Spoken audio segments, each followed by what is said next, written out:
Class 9 maths chapter 6 exercise है हमारी 6.1। तो इसका फर्स्ट क्वेश्चन है, in the figure 6.13 lines A B and C D intersect at O. ये जो लाइन ए बी और सी डी गिवन है ये ओ पर इंटरसेक्ट कर रही है। इसमें बोला है कि angle A O C plus angle B O और ई इन दोनों का सम हमें गिवन है 70 degree and B O D हमें गिवन है 40 डिग्री। तो बोला है find B O E and reflex C O E, मतलब बी ओ ई फाइंड करना है। जो इन दोनों का सम दे रखा है उसमें से ये बी ओ ई फाइंड करना है। अगर हमें ए ओ सी पता चल जाएगा तो हम बी ओ ई निकाल लेंगे। और ऐसे ही सी ओ ई का रिफ्लेक्स निकालना है, तो रिफ्लेक्स एंगल के लिए हमें पहले सी ओ ई पता होना चाहिए। तो सबसे पहले तो जो हमें क्वेश्चन में गिवन है हम वो लिख लेंगे, फिर हमें बी ओ ई निकालना है तो पहले उसके लिए लिखेंगे कि जो एंगल ए ओ सी है वो एंगल बी ओ डी के इक्वल है 40 डिग्री। क्यों इक्वल है, ये देखो angle B O D 40 degree हमें दे रखा है और जो ये एंगल ए ओ सी है ये इस एंगल के इक्वल हो जाएगा क्योंकि ये दोनों वर्टिकली अपोजिट एंगल हैं। यहाँ पर रीज़न दिया हुआ है वर्टिकली अपोजिट एंगल, ठीक है। तो फिर हमने लिखा है कि ए O C plus B O ई 70 डिग्री, क्योंकि हमें क्वेश्चन में ही दिया है, और बी ओ ई हमें फाइंड करना है।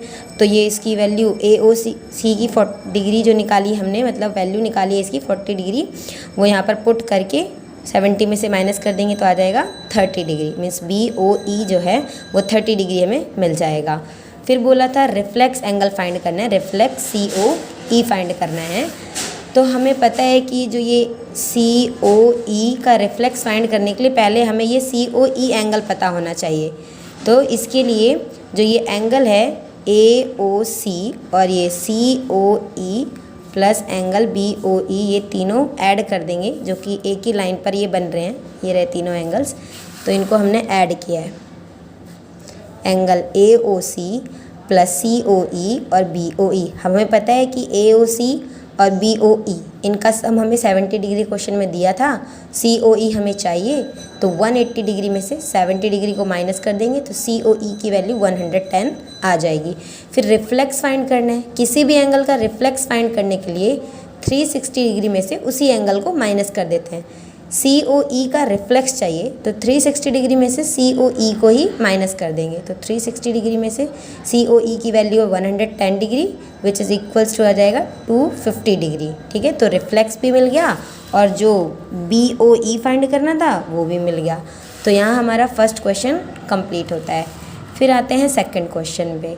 सेकंड क्वेश्चन में बोला है कि if figure 6.14 lines X Y, ये जो लाइन्स गिवन है X and Y and M N intersect at O, ये दोनों ओ पर इंटरसेक्ट कर रही हैं। If P O Y equals to 90 degree and A ratio B is equals to 2:3 then find C. ये दे रखा है ए और बी का रेशियो गिवन है, पी ओ वाई हमें 90 डिग्री गिवन है। तो जो एंगल्स हमें रेशियो में गिवन होते हैं उनको हम एक्स मान लेंगे। Angle A is equals to 2x और angle B is equals to 3x, क्योंकि ये सिंपलेस्ट फॉर्म है जो 2:3 है, किसी एक नंबर से इसको रिड्यूस करने के बाद मिलते हैं। तो सिंपल है कि जब भी कभी आपको रेशियो में दिया होगा तो उसको आप एक्स मान लेंगे। फिर तीनों को हम ऐड करेंगे, जैसा कि ये दिया है ए बी और पी ओ वाई, ये जो तीनों एंगल्स हैं ये एक ही लाइन पर बन रहे हैं, ये बी ए और पी ओ वाई। तो ये जो है एक ही लाइन पर बन रहे हैं, तो ये इनका जो सम है 180 डिग्री के इक्वल होगा। और रीज़न देंगे हम लीनियर पेयर। एक ही लाइन पर जो एंगल्स बनते हैं तो वो सारे क्या होते हैं, लीनियर पेयर होते हैं। तो 2x plus 3x plus 90 degree which is equals to 180 degree. Then ये हो जाएगा 5x और 180 डिग्री में से 90 को माइनस कर देंगे तो 90, और यहाँ पर 5 से ये इधर मल्टीप्लाई हो रहा है, इधर आके डिवाइड हो जाएगा तो 18। x की वैल्यू हमें मिल जाएगी 18, ठीक है। देन नेक्स्ट इसके बाद x की वैल्यू पुट करेंगे। जो a था वो था कि एंगल a था 2x, तो यहाँ पर हमने x की वैल्यू पुट कर दी 18 which is equals to 36 degree. फिर b था 3x, तो वहाँ पर भी हमने 3 और x की वैल्यू 18 से मल्टीप्लाई कर दिया 54 डिग्री। ओवरऑल जो हमसे क्वेश्चन में पूछा था कि हमें फाइंड करना है c, तो फिगर में देखेंगे कि ये रहा b और ये c, ये दोनों एंगल्स एक ही लाइन पर बन रहे हैं, तो ये भी एक लीनियर पेयर बना रहे हैं, ठीक है। सो इसलिए angle b plus C equals to 180 degree. ये भी लीनियर पेयर है। रीज़न देना ज़रूरी होता है कि हमने इसको ऐसा क्यों किया है। बी की वैल्यू हम फाइंड कर चुके हैं 54 डिग्री, तो यहाँ पे पुट कर देंगे। देन 180 डिग्री माइनस 54 डिग्री, तो एंगल सी आ जाएगा 126 डिग्री। ठीक है, सो ये हमारा पूरा सेकंड क्वेश्चन भी यहाँ पर ख़त्म हुआ। देन हम आते हैं क्वेश्चन नंबर थर्ड पर। In figure 6.15 angle P Q R, angle P Q और आर इक्वल दिया है एंगल पी आर क्यू के, पी आर और क्यू के इक्वल दिया है। देन बोला है proof that angle P Q S, ये है इधर आप फिगर में बनाकर समझेंगे तो आप जल्दी समझ में आएगा। एंगल पी क्यू एस इसके इक्वल दिया हुआ, ये हमें मतलब फाइंड करना है। पी क्यू एस फाइंड करना है कि पी आर टी के इक्वल है। तो जो इंटीरियर एंगल्स हैं वो तो इक्वल हैं और एक्सटीरियर एंगल हमें इक्वल्स बताने हैं। तो हम ये देख पा रहे हैं कि जो ये एंगल है, ये जो हमें दिया हुआ है वो हमने लिख लिया, जो हमें प्रूफ करना है वो भी लिख लेंगे। इसके बाद हमारा प्रूफ, मतलब हम अपनी तरफ से प्रमाण देंगे कि हम कैसे प्रूफ कर रहे हैं। तो हम सबसे पहले लिखेंगे कि angle P Q R plus angle P Q S. यहाँ पे देखो पी क्यू आर ये इंटीरियर वाला और पी क्यू एस ये एक्सटीरियर, ये दोनों एक ही लाइन पर बन रहे हैं, तो ये दोनों 180 के इक्वल होंगे, लीनियर पेयर। तो ये हमारी फर्स्ट इक्वेशन हो जाएगी। देन सेकंड में हम लिखेंगे जो हमें गिवन है कि P R Q plus P R T, P R और टी ये दोनों एंगल भी एक ही लाइन पर बने हैं, तो 180 डिग्री जो कि लीनियर पेयर होंगे। ये भी हमारी सेकंड इक्वेशन हो जाएगी।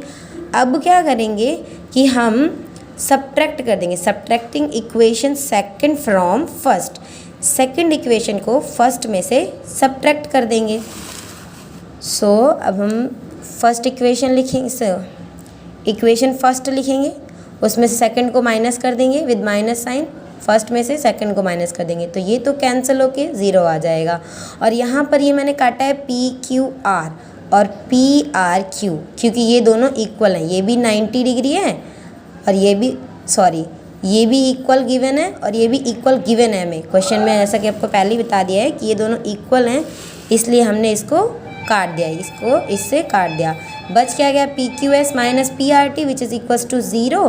Then P Q S equals to P R T, ये इधर माइनस इधर के प्लस का हो जाएगा। Then hence proved. सो अब हम आते हैं हमारे नेक्स्ट क्वेश्चन पे। Next question is question number 4। इसमें बोला है in figure 6.16 if x plus Y equals to w plus Z then prove that AOB is a line. AOB is a line. x plus Y equals to w plus Z हमें दिया हुआ है। ये हमारी इसकी फिगर है कि जो ये x प्लस वाई है w प्लस जेड के इक्वल गिवन है। ठीक है, तो हमें पता है कि ये पूरा एक सर्कल फॉर्म कर रहा है, ये पूरा एक सर्कल है और पूरा एक जो सर्कल होता है वो 360 डिग्री का होता है। So x plus Y plus जेड प्लस w